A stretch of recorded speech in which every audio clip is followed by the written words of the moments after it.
ರಾಜ್ಯ ಕಾಂಗ್ರೆಸ್ ಪಾಳ್ಯದಲ್ಲಿ ನಡೀತಾ ಇದ್ದಂತಹ ಪಟ್ಟದ ಆಟಕ್ಕೆ ಇವತ್ತು ಸತೀಶ್ ಜಾರಕಿಹೊಳಿ ಬಿಗ್ ಟ್ವಿಸ್ಟ್ ಕೊಟ್ಟಿದ್ದಾರೆ. ಕಾಂಗ್ರೆಸ್ ಪಡೆಯಲ್ಲಿ ಮೊದಲ ಬಾರಿ ಬಹಿರಂಗವಾಗಿ ಎನ್ನುವಂತೆ ಕೆಪಿಸಿಸಿ ಅಧ್ಯಕ್ಷ ಡಿಕೆ ಶಿವಕುಮಾರ್ ಅವರ ಬದಲಾವಣೆಯ ಬಗ್ಗೆ ಕೂಗೆಬ್ಸಿದ್ದಾರೆ. ಇದು ಕೈಪಡೆಯಲ್ಲಿ ಅಲ್ಲೋಲ ಕಲ್ಲೋಲವನ್ನೇ ಸೃಷ್ಟಿಸಿದೆ.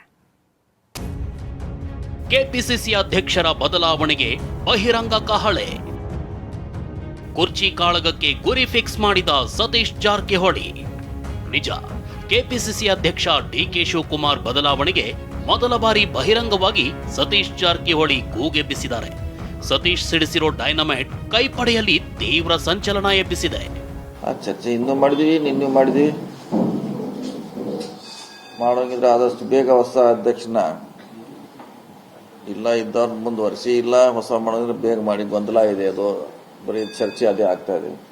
ಯಾವ್ದಕ್ಕಾರ ಒಂದು ಇತಿಶ್ರೀ ಮಾಡಿ ಹೇಳಿದ್ವಿ, ಯಾವ್ದಾರ ಒಂದು ಮಾಡೋಕ್ಕೂ ಫುಲ್ ಪ್ಲೇಜ್ ಅಧ್ಯಕ್ಷ ಬೇಕಂತ ಹಿಂದೂ ಹೇಳಿದ್ವಿ ನಾವು, ಇವತ್ತು ಕೂಡ ಅದನ್ನೇ ಹೇಳ್ತೀವಿ. ಯಾಕಂದ್ರೆ ಒಂದು ಪಕ್ಷಕ್ಕೆ ದೊಡ್ಡ ಪಕ್ಷ ಇದೆ, ಸಾರಥಿ ಒಬ್ಬರು ಪರ್ಮನೆಂಟ್ ಆಗಿ ಬೇಕಿದೆ. ಪೂರ್ಣ ಪ್ರಮಾಣದ ಬೇಕು ಅನ್ನೋದಾದ್ರೆ ಸರ್ ಬೇರೆ ಹುದ್ದೆಗಳನ್ನ ತ್ಯಾಗ ಮಾಡಬೇಕು ಅನ್ನುವಂಥದ್ದು ಅದು ಗೊತ್ತಿಲ್ಲ, ಅದೇನು ತ್ಯಾಗ ಮಾಡೋದು ಅದು ಆ ವಿಷಯ ಗೊತ್ತಿಲ್ಲ. ನಾವು ಬರೀ ಅಧ್ಯಕ್ಷ ಬಗ್ಗೆ ಮಾತ್ರ ಹೇಳಿದ್ವಿ. ಮಿಕ್ಕಿದೆಲ್ಲ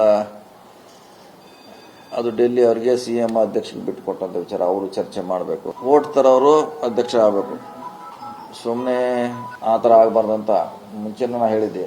ಯಾರೇ ಅಧ್ಯಕ್ಷ ಮಾಡಿ ವೋಟ್ ತರೋರು ಆಗಬೇಕು, ಪಾಪ್ಯುಲರ್ ಇರಬೇಕು. ಇನ್ನು ಸರ್ಕಾರ ರಚನೆಯ ಸಂದರ್ಭದಲ್ಲಿ ಕೆಸಿ ವೇಣುಗೋಪಾಲ್ ಲೋಕಸಭೆ ಚುನಾವಣೆವರೆಗೂ ಡಿಕೆ ಕೆಪಿಸಿಸಿ ಅಧ್ಯಕ್ಷರಾಗಿರ್ತಾರೆ ಅಂದಿದ್ರು. ಇದನ್ನೇ ಮುಂದಿಟ್ಕೊಂಡು ಆಗ್ರಹ ಮಾಡಿರೋ ಸತೀಶ್ ಕೆಪಿಸಿಸಿಗೆ ಹೊಸ ಸಾರಥಿ ಬೇಕೇ ಬೇಕು ಅಂದಿದ್ದಾರೆ. ಹೈಕಮಾಂಡ್ ಕ್ಲಿಯರ್ ಆಗಿ ಹೇಳ್ಬೇಕಿಲ್ಲ, ಯಾಕಂದ್ರೆ ಅವ್ರದೇ ಒಂದು ನೋಟ್ ಇದೆ. MP ಎಲೆಕ್ಷನ್ ಆದ್ಮೇಲೆ ಚೇಂಜ್ ಮಾಡಿದೆ ಅಂತ ಅದೇ ಗೊಂದಲ ಸೃಷ್ಟಿ ಅದು. ಯಾಕಂದ್ರೆ ಆಲ್ರೆಡಿ ಆಗಿ ಎಲೆಕ್ಷನ್ ಎಷ್ಟು 6 ಮಂತ್ ಆಯ್ತು. ಈಗ ಅದೇ ಪ್ರಶ್ನೆಗೆ ಸಮಸ್ಯೆ ಆಗಿತ್ತು. ಮುಂದೆ ಕ್ಲೇಮ್ ಮಾಡೋದಕ್ಕಾಗಿ ಈಗಿನಿಂದಲೇ ತಯಾರಿ ಎಂದ ಸತೀಶ್. ಕೆಪಿಸಿಸಿ ಅಧ್ಯಕ್ಷರ ಬದಲಾವಣೆ ಕೂಗೆಬ್ಬಿಸಿರೋ ಸತೀಶ್ ಇದೆಲ್ಲ ಮುಂದೆ ಸಿಎಂ ಕ್ಲೇಮ್ ಮಾಡೋದಕ್ಕೆ ಮಾಡ್ತಿರೋ ತಯಾರಿ ಅಂದಿದ್ದಾರೆ. 2028ಕ್ಕೆ ಮತ್ತೆ ಪಕ್ಷವನ್ನು ಅಧಿಕಾರಕ್ಕೆ ತರಬೇಕು ಅಂತ ಆಲೋಚನೆ ಮಾಡಿದವರು ನೀವು ಈಗ ಅಧ್ಯಕ್ಷರಾಗಿ ಮುಖ್ಯಮಂತ್ರಿ ಆಗುವಂತ ಆಲೋಚನೆ ಮಾಡಿಲ್ವಾ ಸತೀಶ್ ಜಾರಕಿಹೊಳಿ ಅವರು? ನೀವು ಅದೇ ಹೇಳಿದ್ರಲ್ಲ, ಅದೇ ಮುಂದಿನ ಕ್ಲೇಮ್ ಮಾಡೋ ಸಂಬಂಧ ಇದೆಲ್ಲ ಮುಗ್ತಾ ಇರಲಿಲ್ಲ.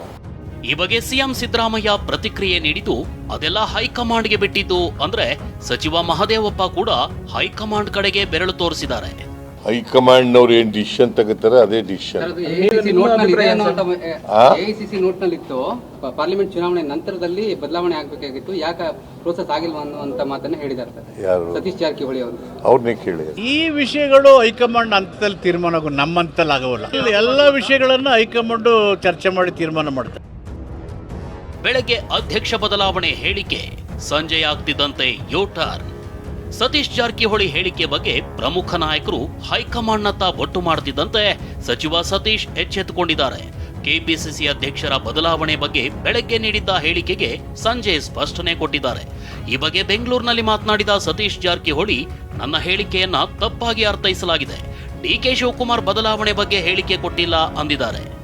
ಡಿಕೆ ಶಿವಕುಮಾರ್ ಬದಲಾವಣೆ ಮಾಡಲಿಕ್ಕೆ ಯಾವಾಗಲೂ ನಾನು ಹೇಳಿಲ್ಲ. ಆದರೆ ಪಕ್ಷದಲ್ಲಿ ಮುಂದಿನ ಸಂಘಟನೆ ದೃಷ್ಟಿಯಿಂದ, ಚುನಾವಣೆ ದೃಷ್ಟಿಯಿಂದ ಕೆಲವು ಸಲಹೆಗಳನ್ನು ಕೊಟ್ಟಿದ್ದೀನಿ. ನಮ್ಮ ಹೊರತಾಗಿ ಅವ್ರನ್ನ ಬದಲಾವಣೆ ಮಾಡುವಂಥ ಹೇಳಿಕೆಗಳನ್ನ ಹಿಂದೂ ಕೂಡ ಕೊಟ್ಟಿಲ್ಲ, ಇವತ್ತು ಕೂಡ ಕೊಟ್ಟಿಲ್ಲ, ಮುಂದೆ ಕೂಡ ಕೊಡುವಂಥ ಪ್ರಶ್ನೆ ಉದ್ಭವ ಆಗೋಲ್ಲ.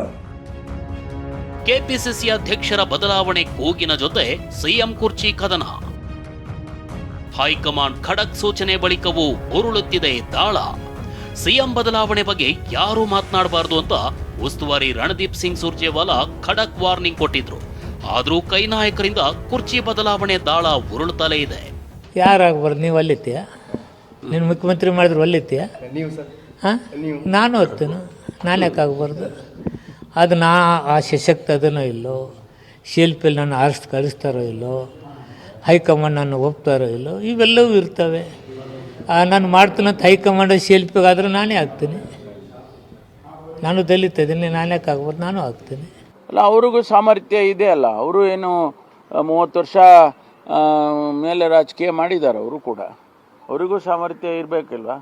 30 ವರ್ಷ ರಾಜಕೀಯ ಮಾಡಿದ್ಮೇಲೆ ಅವರಿಗೆ ಯಾಕಿಲ್ಲ ಅಂತ ಹೇಳ್ತಾರೆ. ರಾಜಕೀಯದಲ್ಲಿ ಒಂದು ಕಡೆ ಏನು ಚರ್ಚೆ ಆಗ್ತದೆ, ಏನಾದರೂ ಬದಲಾವಣೆ ಆದಾಗ ಒಂದು ಬೇಡಿಕೆ ದಲಿತರದ್ದು. ನಾವು ಹೇಳ್ತೀವಿ ಪರಮೇಶ್ವರ ಆದರೂ ಒಳ್ಳೆಯದಂತೀವಿ. ಮತ್ತೊಂದ್ ಕಡೆ ಸಿಎಂ ಆಪ್ತ ಸಚಿವ ಎಚ್.ಸಿ. ಮಹದೇವಪ್ಪ ಸಿಎಂ ಕುರ್ಚಿ 5 ವರ್ಷ ಭದ್ರ, ಸಿದ್ದರಾಮಯ್ಯನವರೇ 5 ವರ್ಷ ಸಿಎಂ ಆಗಿರ್ತಾರೆ, ರೇಸ್ ಇಲ್ಲ, ಸಿಎಂ ಕುರ್ಚಿನೂ ಖಾಲಿ ಇಲ್ಲ ಅಂದಿದ್ದಾರೆ. ಕುರ್ಚಿ ಅಲ್ಲಿ ಭದ್ರವಾಗಿದೆ, ಕಂಟಕ ಅನ್ನೋದು ಇಲ್ವೇ ಇಲ್ಲ. ಕಾಂಗ್ರೆಸ್ ಸರ್ಕಾರ 5 ವರ್ಷ ಸುಭದ್ರವಾಗಿ ತನ್ನ ಅವಧಿಯನ್ನು ಪೂರೈಸಿ 2028ಕ್ಕೆ ಮತ್ತೆ ರಾಜ್ಯದಲ್ಲಿ ಕಾಂಗ್ರೆಸ್ ಸರ್ಕಾರ ಅಧಿಕಾರಕ್ಕೆ ಬರುತ್ತೆ. ಸಿದ್ದರಾಮಯ್ಯನವರೇ ಭದ್ರವಾಗಿ ಕುರ್ಚಿಯಲ್ಲಿ ಇದ್ದಾರೆ, ಅವರು ಆಡಳಿತ ಮಾಡ್ತಾ ಇದ್ದಾರೆ, ಆಡಳಿತವನ್ನು ಅದೇ ಕುರ್ಚಿಯಲ್ಲಿ ಮುಖ್ಯಮಂತ್ರಿಯಾಗಿ ಮುಂದುವರಿಸ್ತಾರೆ. ಸತೀಶ್ ಜಾರಕಿಹೊಳಿ ಸಿಡಿಸಿದ ಡೈನಾಮೈಟ್ ಪಕ್ಷದ ಆಂತರಿಕ ವಲಯದಲ್ಲಿ ಅಲ್ಲೋಲ ಕಲ್ಲೋಲ ಸೃಷ್ಟಿಸಿದೆ. ಸಿಎಂ ಬದಲಾವಣೆ ಚರ್ಚೆ ನಡುವೆ ಸತೀಶ್ ಜಾರಕಿಹೊಳಿ ಡಿಕೆ ಶಿವಕುಮಾರ್ ಹೊಂದಿರೋ ಕೆಪಿಸಿಸಿ ಅಧ್ಯಕ್ಷ ಪಟ್ಟದ ಮೇಲೆ ಕಣ್ಣಿಟ್ಟಿದ್ದಾರೆ. ಅದೇನೇ ಇರಲಿ, ಕಾಂಗ್ರೆಸ್ನಲ್ಲಿ ಬದಲಾವಣೆ ವಿಚಾರ ನಿರ್ಣಾಯಕ ಹಂತಕ್ಕೆ ಬಂದಿದೆಯಾ ಅನ್ನೋ ಚರ್ಚೆಯಂತೂ ಶುರುವಾಗಿದೆ. ಆದರೆ ಯಾರ ಕುರ್ಚಿ ಬದಲಾವಣೆ ಅನ್ನೋದು ಮಾತ್ರ ಸಸ್ಪೆನ್ಸ್. ಪ್ರಸನ್ನ ಗಾಂವ್ಕರ್, TV9 ಬೆಂಗಳೂರು.